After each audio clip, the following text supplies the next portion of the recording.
Hey everybody, Derek here. I'm here to bring you another video for Z Nation. And this video is going to be doing my review for the most recent episode, which is Zombie Road. It premiered tonight, and I'm going to give you guys my overall thoughts about it, let you know what I think, and what I think it's going to mean for the next week. Just in case you guys are not caught up with Z Nation, if you did not watch the episode, this video will contain spoilers. Okay, so overall, it was a pretty good episode. I don't think it was as good as the previous two overall, but it definitely kept the interest, and it definitely gave a lot of exciting things to wonder about for next week. So I'm very, very interested for what we have coming next Friday. But basically, what the episode was about was the group was continuing on to their mission with California and trying to avoid the nuclear fallout that has been around the area when they come upon a convoy going down what is dubbed as Zombie Road. Um, and they're being attacked by bandits. And you have Warren and the group saving everybody. They were able to fight the bandits off and meet up with this group, and they were led by a man named Sam Custer, who actually was played by actor William Sadler. He's a great actor. I always enjoy his roles. I remember him best for being in Die Hard 2. He was the villain in Die Hard 2. I mean, he's played many other roles, and it was really nice to see a fairly prominent actor guest starring on Z Nation. Really is amazing when you see that. But basically what they are doing is they are on their way to Edmonton, Canada. And the reason for that is because, they say that it's cooler up there, that the zombies don't like it as much, and it's a safe place for everybody. Well, the convoy is in really terrible shape. And basically what the episode is about, overall, the arching point of the episode is that they are continuing on their travels. Again, they have this big truck, and they have several model cars that Sam and his son Zeke had restored over the years before the zombie apocalypse hit, and they were all basically going on in a convoy, and there was about 20 of them.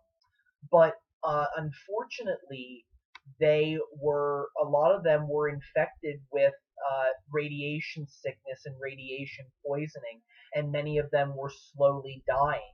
And what they did was when Custer had these little tricks that he would use to determine if somebody was still able to, help out, or if they had to go to the sick truck, because that's what they would do. He would say like a riddle, like one of those, if a plane's flying over and half of it lands in Canada and the other half lands in the United States, where do you bury the survivors? Riddles like that. And if you were able to come up with the answer, which would be, oh, well, you don't bury survivors, then, he felt like you were good enough to function. But if you weren't, then you would be put back in the sick truck. So along the way, they are, driving along. They're driving through roadblocks, and they continue to be assaulted by the bandits. And Warren and the rest of the group do join them, to help them out. And these bandits were just like none other. I mean, they were in vehicles, they were on four wheels, they were standing along the excuse me, the road, and they were wearing, I think, heavy body armor, because it seems like when you would shoot them, they wouldn't always go down, and it took a couple of shots, but people died on both sides, on the convoy and the bandits. And you had 10K who got very friendly with one of the female shooters that was on there named Athena, but she ends up getting shot, and it really upset 10K, to see people die. And of course, Custer's very sad that people are dying as well. But really, it's a sad mission, because really, pretty much everybody in that convoy was infected with radiation poisoning. So really, it almost seemed like the mission was just to give you something to keep going and keep your mind focused. It was really, really sad. I really, really felt bad for the individuals that were in that convoy because literally they they were all slowly dying. It was only a matter of time, and one by one they just would die off. And I'll get to what happens in the end later on. But the other threat that they were all facing was something that they dubbed blasters. Now, these were zombies that were killed apparently by the nuclear blast. The blasts that occurred, when Murphy set off the nuclear bombs. And I guess that somehow, excuse me, because of the fact that the nuclear bomb, would go off, according to one of the survivors who was named Wrecking Ball, that it apparently melted their brain or did something with their brain and just did something with their bodies that it did a couple of things to them. One, they were insanely fast zombies. I mean, these things could run like a track star. Literally, that's how I could put it. They could just sprint. They were quick, and they didn't eat the entire body. In fact, what they would do is they would eat the brain, and that's it. So they would eat the brain so fast that the people that they ate did not turn into zombies. Literally, just boom, like just they would take their heads and go, and take a couple of bites, and then you'd be done. So that's how quick they were, and just throughout the episode, they just continue to be chased by the blasters and the bandits. And of course, they were only able to kill a couple of the blasters because, again, they're so fast. And even if you would shoot them a couple of times, they were smart enough to, when they fell, they would walk like a crab. I think they call it like a crab walk, where basically you would put your hands down and then your legs out, and you would kind of like shimmy forward. And that's how they would walk. If they were shot a couple of times. So they were just agile, and able to attack. And of course, the other terrible thing was that Murphy could not control them at all. When he would try to, communicate with them to be like, hey, don't attack us, stay away, it wasn't working. And, one of them was in particular almost like the strongest out of the group. And Murphy was just like, yeah, we need to go back to the truck. We need to keep moving. And of course, they knew about, they knew that they couldn't control the zombies. They knew that they were threats. So they had to keep on going to just get out of there. So that's pretty much what the gist of the episode was. As they kept going on and on again, they kept losing more of their members. Their car got stolen with the water in it, and they later found it. And basically, by the end of the episode, what you have is that everybody in that convoy was infected with the radiation sickness, including Custer. And I mean, he couldn't barely focus. He was, going back and forth between sanity and, insanity. And basically, what ended up happening was, and it turned out that his son, Custer's son Zeke, was alive and in the sick truck. He was one of the survivors that was in the back of the sick truck, and Addie was tending to those individuals, and he ends up dying, turning into a zombie, and just kills the other survivors that were in the sick truck. And then, of course, they turned into zombies. The blasters caught up and just took over the entire convoy. And eventually, our survivors just jumped from the convoy to get away from everybody. They were able to kill the lead blaster, but basically Custer got eaten, and then the convoy just blew up. So basically, we can presume that all of the individuals in the convoy died, and it was a very unfortunate scenario. That they went through all that and ended up dead in the end. But again, I think that they all knew that it was only a matter of time before they did die. And this was just something to keep them going, give them just a tiny little bit of hope, and not give up, which you can admire them for, you really can. But to get to some of the other storylines that were going on within this, one of the very surprising things is that Addie was fine. I really expected that Addie would be, mourning Mac's death, that she would be upset, that she wouldn't be talking much during the episode, but she was actually very involved. She was helping out with the survivors in the sick truck, tending to their needs. She put Zeke down whenever he became a zombie. Uh, just consistently being involved and being okay. She really didn't shed a tear once in this episode, which I can admire.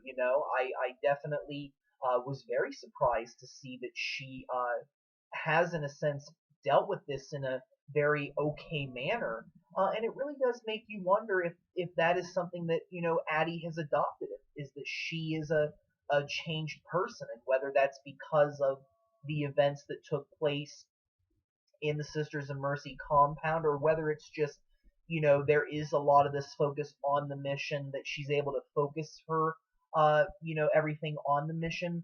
I'm very interested to find out, to see what her perspective is going to be. And maybe if later on, if she'll run into some problems. But I was very surprised. I really thought that she was going to be in a worse state than she was, and but she's doing fine. Especially after losing Mac. I mean, I really was surprised that she is okay. But she was a very big part of the episode and had no intention of dying. Had no intention of giving up. I mean, she was surrounded by zombies and she just went to action. Shot a couple of them, went up and over the trucks. It was amazing.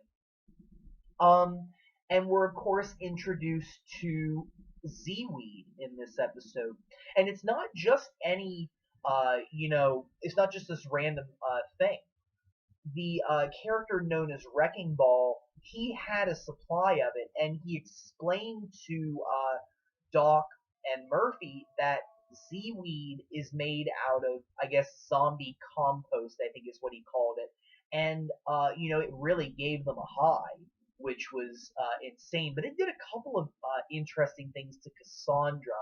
And there's a lot to talk about with her in this episode because, at the beginning of the episode, Cassandra, of course, is still attached to Murphy.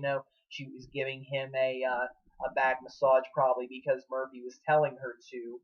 And, she looks at 10,000 for just an instant, and you can almost see, like, this, recognition of who he is and this care, and then all of a sudden she just, loses it and just turns right back to Murphy and keeps on giving him the massage. And 10,000 is definitely very upset and concerned about what's going on with Cassandra. At one point in the episode, he even asks Doc, he's like, Doc, do you think that Cassandra is more dead than alive, that she's more zombie than human? And Doc admits that he doesn't know because he describes it as that Cassandra at times is there, that she can, in a sense, function, but then at other times she's just gone. And you saw a lot of that in this episode, particularly when she took Seaweed, which was very interesting because when she took Seaweed, she almost, in a sense, regained some of that, human quality about herself. She actually said, I feel something, and could talk at various times throughout the episode, but yet at other times, the zombie within her really came out. And when the bandits were like jumping on the truck, she jumped on the back and like ripped one of their throats out. And I'm assuming ate him, because Cassandra was like away from the convoy and then came to the convoy like back and forth several times. And at one point, 10K does find her with the car, where she had just human blood all over her face and all over her clothes.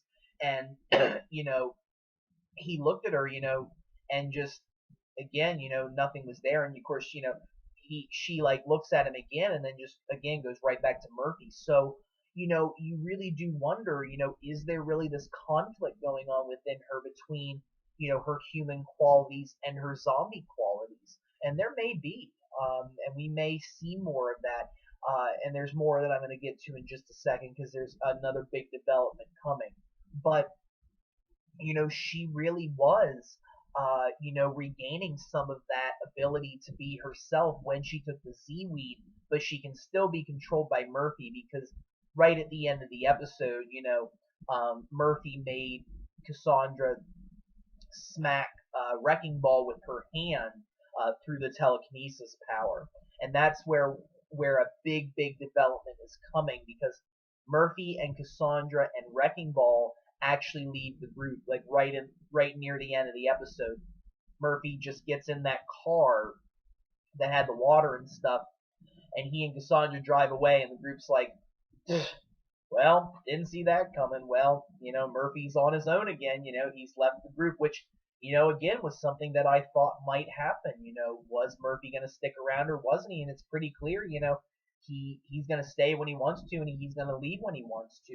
And he ends up driving away. And the reason why is because Wrecking Ball tells the group that in Minneapolis there is this lab that made the Z-weed, and it's basically like herbal medicine. So rather than focusing on, the virus, focusing on, the various virus antibodies and, the cells that are causing the virus, rather than focusing on that, it's plants and other things that people may be working on. And Wrecking Ball believes that they are working on an herbal cure for the zombie virus there. So I think that what Murphy's plan is, we don't really know whether California is there or not. And I think that based on the direction that they were going, they were heading more east than west. And it appears that they are going to go to this lab. And, we may find that there is a cure there, or there may be some kind of medicine, which may lead to more questions, or it may, potentially, do some good for Cassandra or for Murphy. It really is a mystery that I think we're going to find out in the next episode, because that's where they're heading. And when the group does leave the convoy, that's also the direction that they're heading. So it looks like they are going to meet back up potentially in the next episode. I have to watch the promo online, because again, my DVR, it just cuts off the trailer right at the wrong moment, so I don't get to see all of it. But that's basically where they're heading. And I think that next week is definitely going to be big. I don't know whether Wrecking Ball is going to be there or not, because many people found Wrecking Ball in the group and, to be very annoying. And, Cassandra was looking at him very menacingly, so it makes you wonder if we may not see Wrecking Ball. Now, I may be wrong, because I didn't get to see the trailer, but, Wrecking Ball annoyed people, and it really does make you wonder if he's going to be the next meal for Cassandra, and who knows, maybe Murphy too. But there's a lot of things that I'm looking forward to in this next episode, and it may change the course of the way that things are going. So I'm definitely excited. So again, I want to thank all of you guys for watching. I want to thank everyone. I just saw that I reached 250 plus subscribers. I just want to thank all of you again for your support for this channel. I really do appreciate it. You guys are the best. If you have any questions or comments, any videos you want me to make, please do not be afraid to suggest them. I hope you all have a wonderful evening, and thank you very much for watching.